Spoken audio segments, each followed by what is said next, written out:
Morning car lovers, welcome back. I'm Bobby Freeman. Today, my friends, we're going to be looking at the BMW X5. And as you can tell, it's a very, very pretty car. I think BMW went through a sort of a weird time a few years ago in terms of design. And they kind of look a little bit blocky. You weren't even sure if it was a BMW or not, but that has most definitely been sorted out now. As you can see, I love the design of these latest cars. And I've featured a lot of smaller SUVs, not kind of micro SUVs. I call them kind of like sort of mid to small SUVs because they're becoming extremely popular at the moment. I featured the Jaguar F-Pace last week, and this is one I've been looking forward to driving for a while. I've had several BMWs in the past, and they've all just, you know, we kind of know that BMW, what do they call themselves? The ultimate driving machine. That's kind of very much the case. So we're going to find out today if that is, well, if that remains the case. So here we go. Let's have a quick look around the vehicle. As you can see, it's unmistakably BMW. It's got those kind of design cues that you expect from BM over the years. It doesn't actually look that different, really, on the first glance to the X5, and this obviously, which is obviously its bigger brother, and that's always a good sign, I think, if you can't really tell the difference when it's a smaller SUV between the big one, because well, it's a lot cheaper. So as you can see, this one's got the lovely, I don't know if it's called the black pack, it's called the black pack on my Jaguar. Nice gloss back grills there. Gloss back grills? Oh my god. Gloss black grills there. Very nice. Beautiful kind of BMW indicative headlights here at the front. Xenons, obviously. More kind of gloss back down here on the front grille, and it looks kind of mean, kind of aggressive as well, because I think the original X3 looked kind of like a little bit kind of blocky, like I say, but they've really kind of sort of made those sort of angles really work for the car, especially from this angle. Look at that, and you've got some lovely diamond cut alloys here. Not sure how big they are. I think they're 17-inch on here. I might be wrong on that. This is the M Sport model, as you can see. Got to love a nice bit of M Sport model there. Some nice sort of gloss back grills on the side. This is a lovely angle from the side, I think. Not quite as good as the F-Pace we looked at the other day, but in terms of BMW, I think it's really nice. As I say, they've used those angles and made them kind of slightly aggressive and slightly cool looking. I think they've done a really good job on the design there. And as we come around the back here, those rear tail lights. So this is a sort of angle I didn't like the original X3. I wasn't that keen on, but I think they've really kind of, again, made some really sort of aggressive styling notes here. And again, nice bit of gloss back down the bottom. I think it works particularly well in white, actually. Is this a pearlescent white? I think it probably is. Sometimes it's hard to tell. It's a little bit dirty, but generally speaking, fantastic, absolutely lovely design there. Great work, BMW. So let's have a look in the boot. Nice auto tailgate there, as we probably expect on this kind of car now. And you've got a lovely, decent sized boot there. Excellent, huge, cavernous boot there, and we got a lovely, look at this, is very clever as well. You got that first flap, which I should probably show you a bit better. There we go. That first flap which folds up there, which you can also take this cover off and stow it away down there, because a lot of these cars don't have a place to store that. So that's very nice. If you lift it up again, you got even more storage in there. It's absolutely excellent. You can store a nice little BMW whatever you call it, satchel, case, makeup bag, I don't know. A few tethering points here, very nice, there and there. Do we have a 12-volt charger? We do, it's over here. Yep, nice 12-volt charger there, excellent. Got that thing there, which another tethering point. Nice little cubby compartment there, and there was something else I was going to say about it.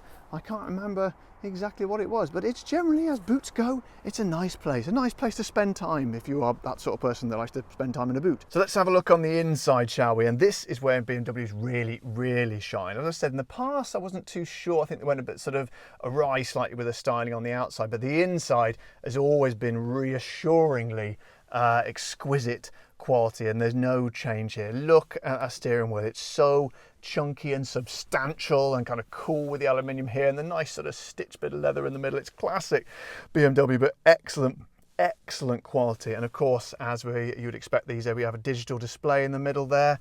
Beautiful, because look, even like the air vents here, looks, it's an absolute thing of beauty. Looks like it's like, you know, out of a starship or something. Nice bit of ambient light in there. You can't really usually see that in the daylight, but it is a nice bit of sort of slightly orangey amber lighting there. Nice stitch, but it's not two-tone stitching in this. I do like a bit of two-tone stitching, but it's just black stitching on this, but we never know. We're not gonna hold that against it. Got your window controls there. And then this wonderful, I love the sort of the situation of this, well, screen, not that difficult a word to think of, is it? But obviously it was a struggle for me. That just, it's wonderful. It's bright, bold, really, really nice colours. Very simple to use, obviously, because you've got the classic BMW iDrive down here. And then, I like, you know, because a lot of cars like my Jaguar, for example, I always complain about my Jaguar, don't I? It's kind of set down here, the screen, which seems a bit mad to me. So that's a perfect sort of place to situate the screen, as you can, well, look at it without taking your eyes off the road, which is always a good thing. And as we pan down, you've got all your climate controls here. This is going to be very recognisable from BMWs throughout the years. They've kept this kind of same linear look here. Down here, nice little X3 sort of thing there. Can we close this up? We can close this up. We can close up the compartment there. Should there be anything you want to conceal at any point? Two nice cup holders there. Another 12-volt charger there, plus a normal USB there, not these silly USB-Cs.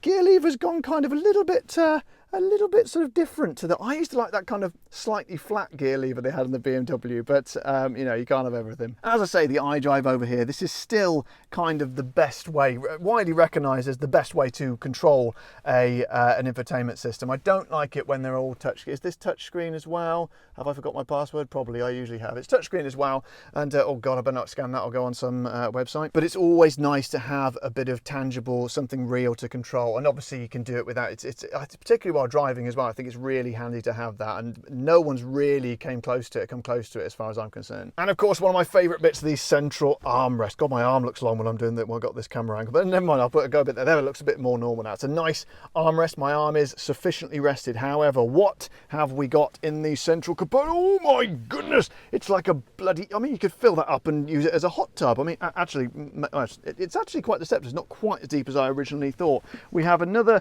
the dreaded USB-C. I don't know why I have such a thing against USB-Cs, but I just don't like them. But anyway, you've got one of those there.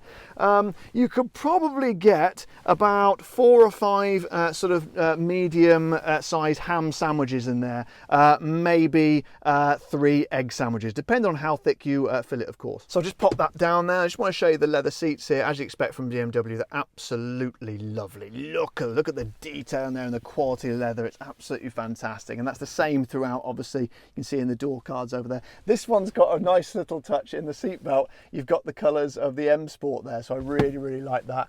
Lovely light cluster up there. Look at this, straight out the Starship Enterprise or a Galactic Cruiser or another generic fictional spaceship. So what's it like in the back? It's a little bit dark. We haven't got a panoramic roof on this one, so hopefully you can see me all right. But generally speaking, this is nice. One thing you can see, you can see a little bit better the ambient. Oh yes, you can see the ambient lighting in there. That's very, very nice. I do love a bit of ambient lighting. It's probably my favourite type of lighting. But in terms of legroom, as you can see, very, very nice. You can tell I'm particularly excited about the legroom when I do this little thing with my legs like that. But look, I've got plenty of room in there. It's actually kind of, if you see, it's kind of scooped out a little bit there in the back seat. Very, very clever design. And in fact, it sort of goes in a little bit there as well to make room for your knees. They slot in there very nicely, and I could sit here. This is lovely. Seats are kind of firm, but what I call reassuringly firm. A nice combination of firm and soft. And as I pan round, as you can see, again, fantastic quality. I love this kind of detailing in the seats here. Very, very nice. Enough room for a small to medium-sized rucksack over there. As you can see, very, very nice. We've got a nice armrest here as well. Pull that down. What have we got here? Oh my goodness, yeah, did you see that? It's kind of slightly clunky, but it's slightly pleasing at the same time. Pop those away, whack that back up, and that, my friends, is a very, very pleasing place to be. I could spend up to 45 minutes here just alone with my thoughts. Now, in terms of driving, as we all know, BMW are one of the greatest cars to drive, and this one really is no exception. It's an SUV, but it feels just like you're driving like a 3 Series or something, just something so easy to drive. It's just kind of reassuring, and I love the way is he letting me out or not? Hang on a second, thank you very much. These people. But it's just like as soon as you get into it, just like, oh yes, this is a BMW, I'm in safe hands. I've had a few BMWs over the years, as I say, and you just, even the older ones, they just feel so, you can feel that sort of decades and decades of, you know, sort of expertise and sort of engineering, yeah, I'm going to go with it, engineering breeding, and it really shines through with this one. It's kind of planted and sort of just feels like it feels like you can kind of feel the surface of the road through the wheel, you know, it gives that nice sense of driving connection. I absolutely love that. This one's the 2-litre diesel, and if I give it a little bit of poke, how does it go? Not spectacular, you know, torque or acceleration, but it's probably more than enough for most people. I mean, you can go for the bigger 3-litre diesel or the hybrid, which is going to be a bit quicker, but I think this is probably going to be one of the most popular engines, and it's certainly, as I say, going to be enough for, you know, the majority of people. And of course, being a BMW, it corners absolutely wonderfully. It's you know, it's a slightly higher raised car, so it's going to be a tiny bit of body roll, a little bit more than perhaps I would have liked, but obviously you can stiffen the suspension up if you want it to be a little bit firmer, but obviously you're going to get a firmer ride overall as well. But you do get a fantastic feeling of space in here. It just feels huge. I feel it's like I could reach all the way over there, and I don't know why I'd want to reach over there, but I feel like I can do it, and I'd still be nowhere near this with the windscreen. But most importantly of all, it does feel like a BMW. I think that's one thing that BMW have really kind of got very good at is, I know that sounds stupid, but whatever car you drive, if you drove it with your eyes closed, which is probably not an advisable thing to do, but were you able to drive it with your eyes closed, you could tell it was a BMW, you know, within seconds. So guys, thanks for watching my video. If you've enjoyed this one, don't forget to subscribe to my channel, press the little like button on the video, and if you want to support the show, head over to the Patreon page or click the join button below this video. But until next time guys, I'm Bobby Freeman. Drive safe.